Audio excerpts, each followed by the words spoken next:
And we are having homeless women and children, including infants, living in tents in this wealthy city. We need a strong housing preservation and a housing preservation ordinance and funding. And we need the public officials, instead of being gutless, to be courageous and issue bonds and preserve existing affordable housing.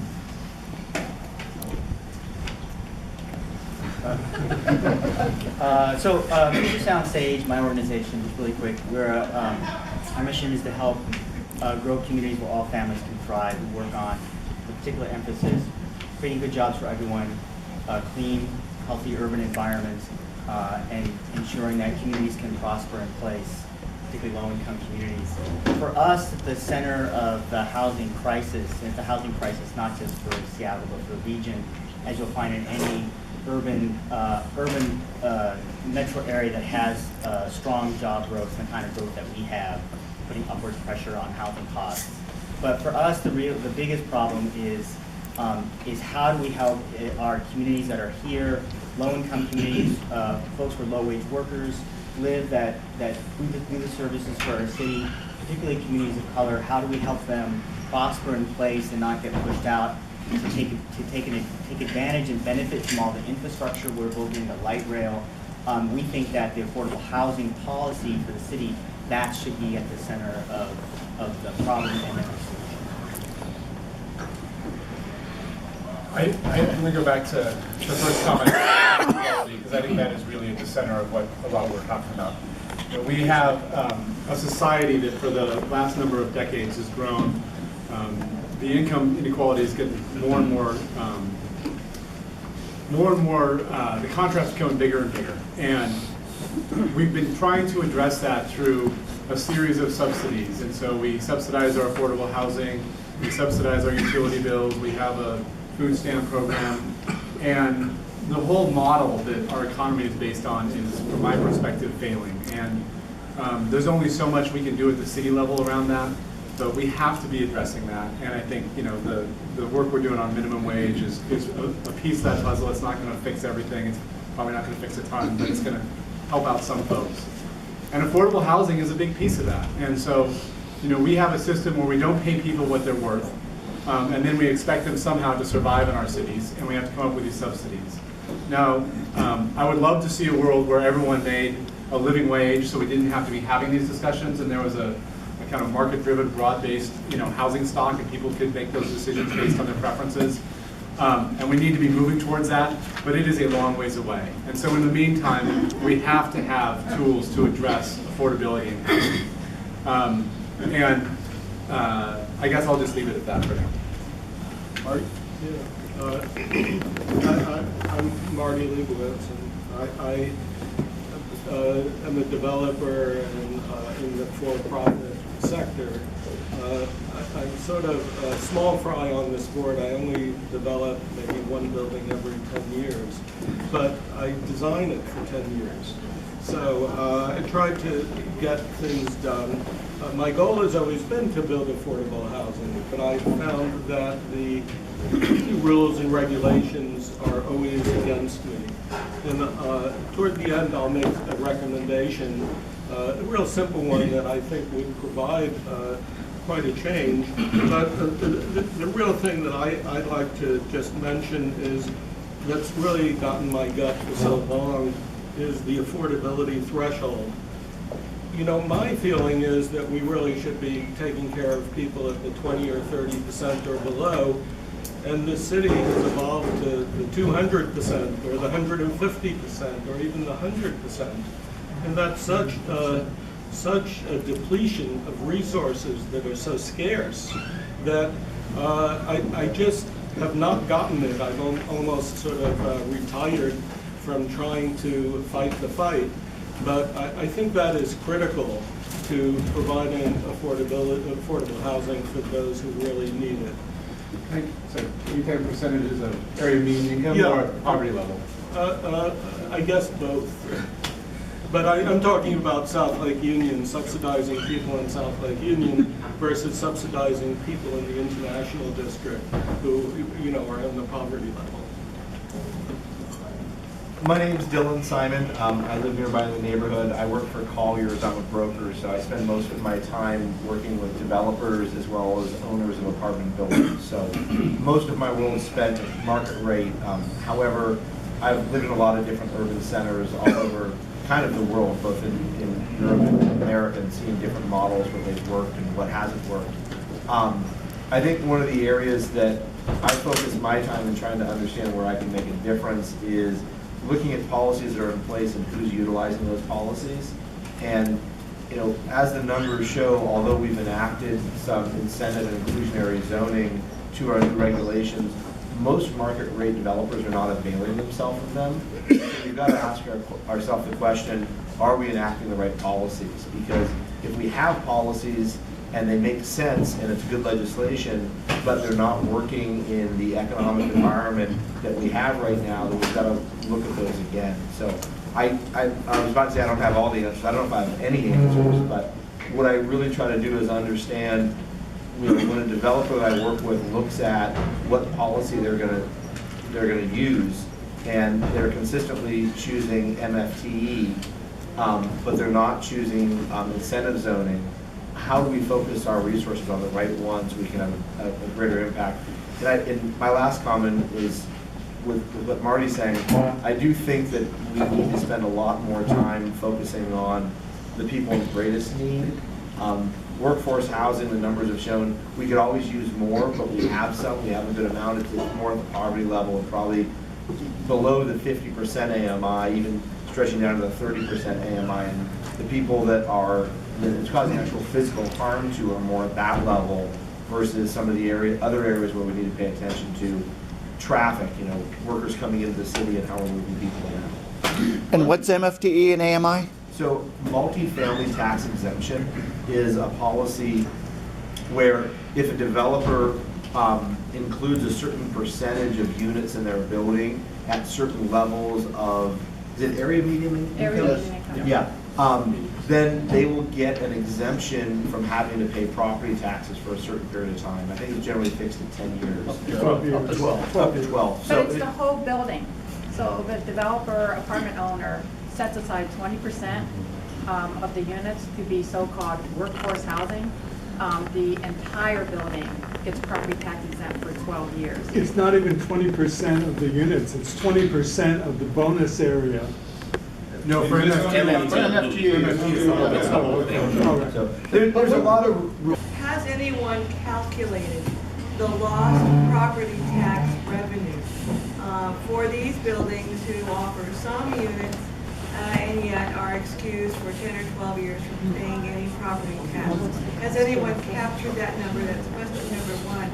And so please. Okay, the property tax, I don't know the number. I heard John mention 200 million in 15 years in MFT. 2004. Okay, so in 10 years.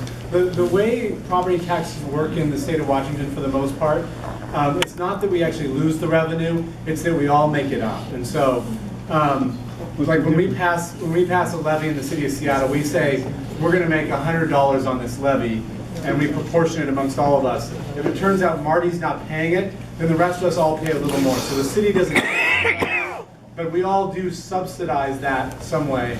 And I want to look at the numbers. I don't know if that's a city only or county, because the MFT is spread out over a broader area. It's wide. It's a county total, but we also have the city total, which is about. Okay. Yeah, and one other. So it's a good question, and I need to do some research on that. Thank you. It's I out think we there. could all benefit from having that. If you want me to respond directly to you, do you mind sending me an email so I can? Oh, of course. Thank you. We have a chart, and we've been collecting this data, identifying each project and the value of their tax break.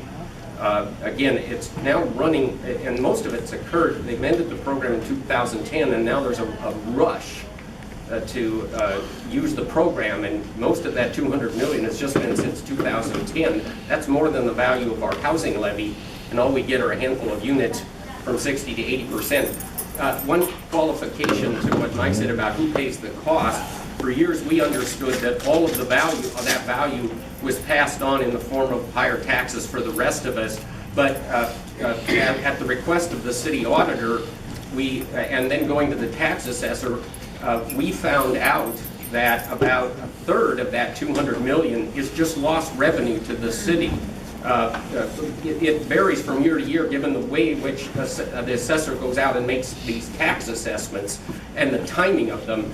The state auditor is now looking into the implications of the program, and there actually is lost revenue. It's just lost to the city's general fund inherent to the program right now.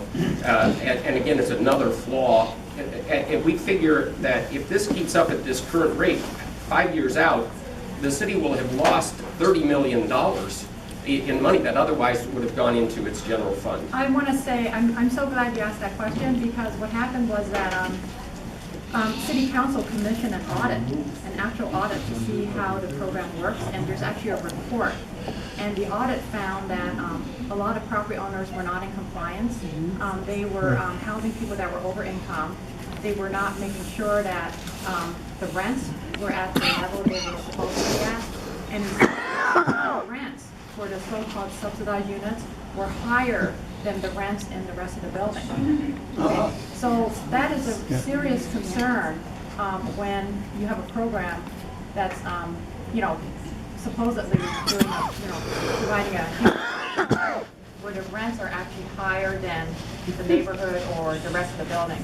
And compliance, the Office of Housing was cited for not handling compliance because they had like the wrong people in the unit and they weren't certifying the income. If I can just push on that one a little bit, two separate things. One is how is the tax issue being handled, and the way I describe it is how I've always understood it. But John's right. We're starting to learn that it's not quite functioning the way we meant, and it's not clear to me if that's an administrative problem that we need to fix, or if there's actually if it's just designed inherently wrong. So I really don't. Are you committed to changing the program then, Michael? I think I'm committed to looking at MFT for sure. Great. Sharon is also right. There was an audit. The vast majority of those that were out of compliance were barely out of compliance. I mean, it was like a few pennies here and a few pennies there. That's not to say that there are places where the subsidized rent is actually a market rent. That does happen in some neighborhoods. And to be fair, part of the multifamily tax exemption program is designed to do that. It wasn't designed to give discounts to people in rent, but it was also, in some places that's the case. In some places it was designed, like in Rainier Beach, to encourage developers to develop where they weren't already developing. And so in those neighborhoods, what we see is that the rents aren't any lower because of it, but there's a development that may not have happened otherwise. And we can question whether that's the right use of this MFT program or not. I think that's an important policy discussion that we need to have. And to your question, John, yes, I think looking at MFT is a really important thing. I'll invite you all back when we have the panel on MFT. Jeff.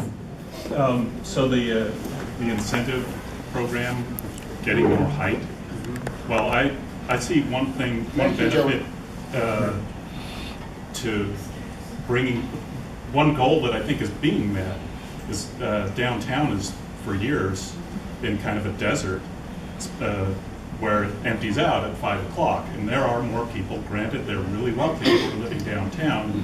Maybe some of them are brought down there because of that, but probably that's incremental. About the incentive housing, I think incentive program where you get more height is that I think that's incentivizing height is kind of backwards or paradoxical, because that builds, it feeds into the increasing land value, which is one of the bigger forces in making housing unaffordable. So I think that's kind of counterproductive.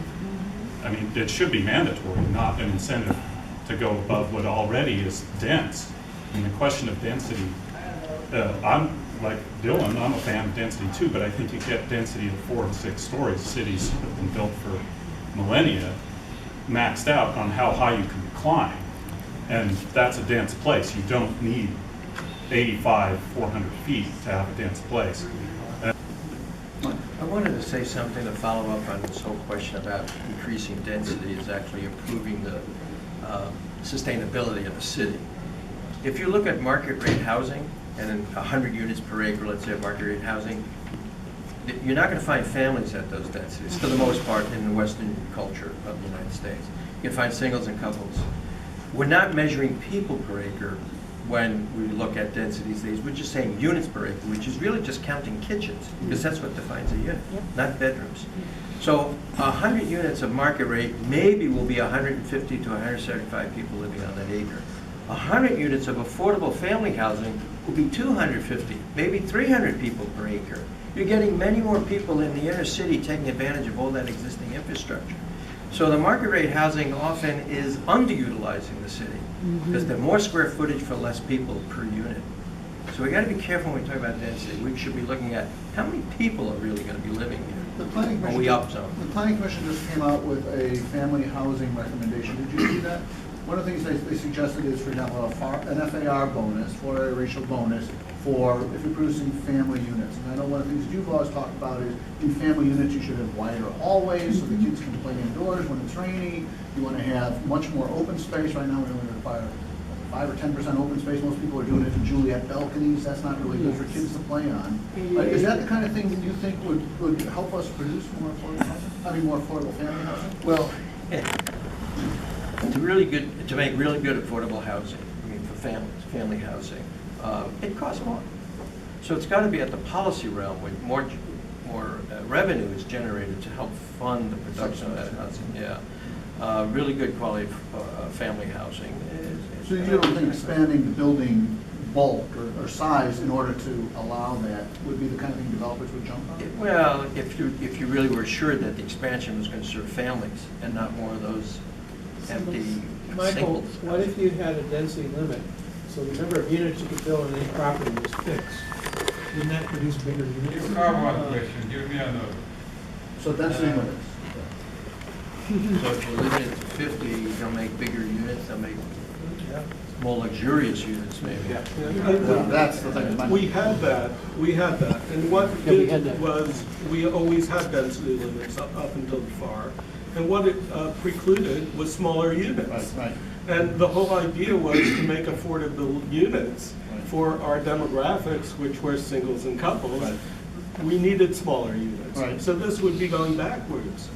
Not And what families. happened with the lifting the density limits, Marty and we worked in back in 2010 with the Yeah. low-rise change, and we asked for the density limits to be left, so we could produce 400 square foot apartments, which are affordable. And instead, what we're producing is 100 square foot micro-housing apartments. Well, but that's another story. That's another story at another time. The issue around family housing, I think, is a really important one. And I think the data that John referred to about workforce housing availability, in the city of Seattle at least, there's, the data shows for studios and 1 bedrooms, it's accessible.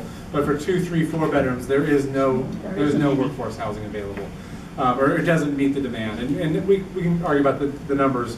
But I do think that as we're talking about affordable housing, getting away from some of the high-level themes and really getting into the nuances is really important. And one of those areas is what are the size, not luxurious, but the number of bedrooms that are being produced at what affordability levels. And I think another thing that, just to go back on, the distinction between 60 and 80%, we throw out all these AMI numbers, and we have these kind of bright lines. As an individual, if you're at 61%, that's your income level, that means you're in this 80% bucket of housing, which is often way outside the reach of what you can afford. And so I think we also need to be more strategic about using more tools to get more variation between those, because on a chart it all looks good, but what does it really feel like if you're a family in this town trying to find housing? There's no doubt when in any of our communities, we're missing the mark on those. Regarding families, there's the old Yogi Berra saying that people don't go there anymore, it's too crowded. And the reality is, I think, for a lot, and there are implications to this for families. I think the data suggests, in my mind, that as we've grown, become more crowded, and taking on all of these inherent issues, and as we become more expensive, and with the production of units serving smaller households, and encouraging a certain in-city lifestyle that or smaller units, that we're becoming a city for younger adults, singles, and as the evidence seems to suggest that as they get older, then they get married, whatever, they look for units, and the underlying choice for many still is a yard, a single-family home, and they look to Seattle. They can't afford a unit, and then they move out to the suburbs where they can find that, and that, as I see it, is a direct it's growing out of the pressures of growth, of accelerated growth, and its impact on the affordability of across all our housing types. And it isn't going to be solved by simply trying to incentivize family housing in South Lake Union. It is a direct result of runaway overgrowth. Obviously, there's another group of people moving out of Seattle. Those are retail and service workers, young and old, who can't afford to live here anymore. And that's an inherent result of runaway growth, pressing in on our existing stock of truly affordable housing. And again, these problems will not be solved by solutions that try to cram more growth into our communities. It will only make it worse. I think what you're trying to say is when we have high-density family housing in the city, it's not just you have a 3-bedroom apartment, but there has to be things that support the family. The schools have to be good, there has to be outside play areas for the kids, there has to be open space for the family.